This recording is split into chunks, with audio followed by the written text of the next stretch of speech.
Hello friends, let us now learn some important points about fluoroscopic imaging. So, fluoroscopic imaging X-rays were mainly discovered because of the ability to cause fluorescence. The first X-ray beam was observed fluoroscopically only by W.C. Röntgen. So, what is a fluoroscope?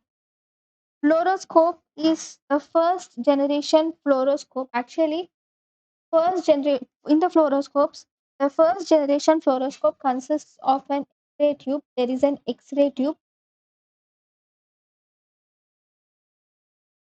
here, and there is an X-ray table where the patient would sleep, and there is a fluorescent screen. This is the fluorescent. This is the first generation uh, fluoroscope screen. This is the first generation fluoroscopy. So what happens is here, whenever the X-rays emit through the patient's body, here this has a fluoroscope screen. This fluoroscope screen mainly consists of copper material. Fluorescent material here is copper, which is activated zinc cadmium sulfide. So main fluorescent material is copper activated zinc cadmium sulfide, and this emits into a light, and the light which is emitted by this copper activated zinc cadmium sulfide contains a yellow green spectrum.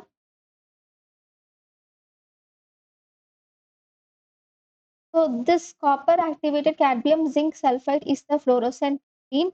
Now this fluorescent screen is covered by a lead glass. So the fluorescent screen which is covered by a lead glass. So this is the lead glass, so that the radiologist could stare directly into the screen without having X-ray beams like the eyes. So X-ray tube will produce X-ray beams. So these X-ray beams will come in this direction, and there is this fluorescent screen here. And just above the fluorescent screen, there is lead glass. This is just glass, but it is made up of lead. Because it is made up of lead, the uh, X-rays will not reach this lead glass, or they'll be absorbed by the lead glass, so they won't cross through the lead glass, so they won't reach the eye of the radiologist. So radiologist eyes are safe. So this screen fluorescence is very, very faint.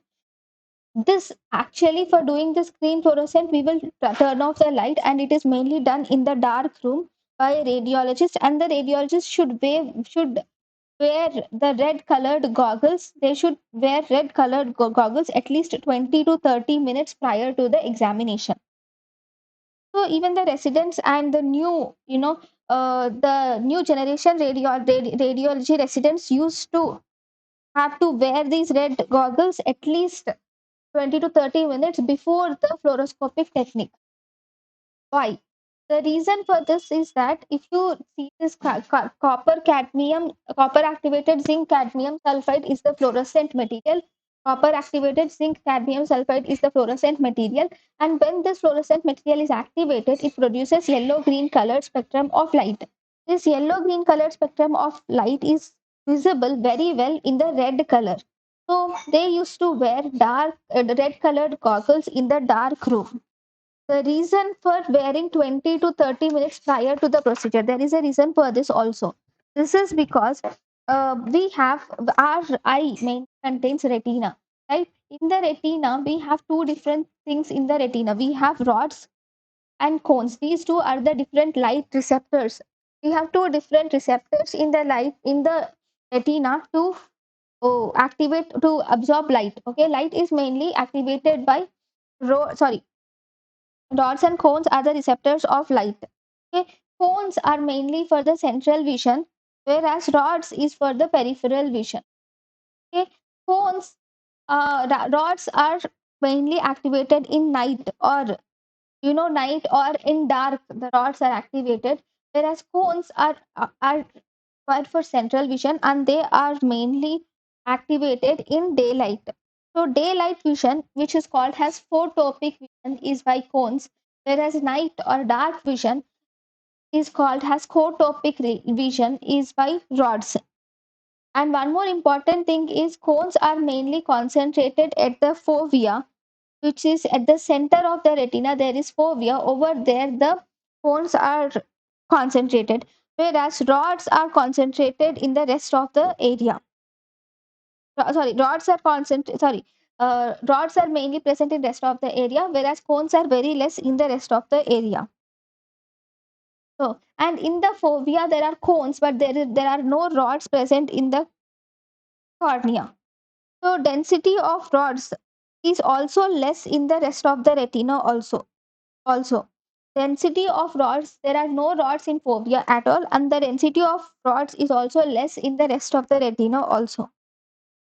So for rods, it takes some time. So that means rods are very less, even in the rest of the retina also. Because of the less concentration of rods in the rest of the retina also, rods are sensitive to low levels of illumination. So they are sensitive to low levels of illumination, and they are also more sensitive to actual blue-green light. And if you remember what type of light is emitted by this copper activated zinc cadmium sulfide, it emits yellow-green spectrum. So obviously this yellow-green spectrum should be absorbed by this blue, should be absorbed by the rods. So rods are more common, are more active in photopic vision, that is at night. So as a result, we will have to make the rods more sensitive to blue green light, and also rods are not active in daylight, right? Daylight cones are active, but we want rods to work. So as a result, we need scotopic vision.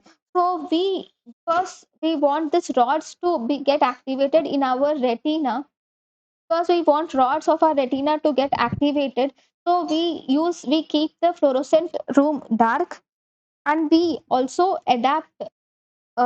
use red goggles for 20 minutes before we start the procedure, half an hour before we start the procedure. Because if we wear red goggles least half an hour before the procedure in a dark room, this will activate the rods, and the rods will become peak activator, or there is peak, will reach the sensitivity of the rods become reaches peak.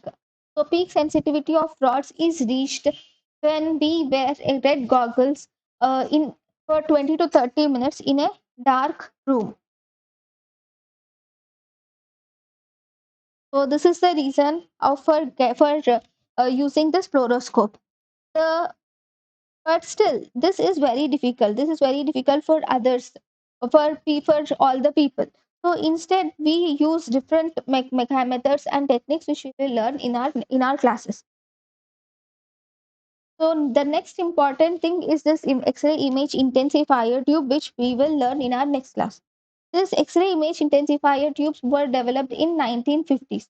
So till 1950s, the fluorescent was carried out by this method only, where the radiologist used to view from above. But now the X-ray image intensifier tubes and even further equipment has come into play. Thank you.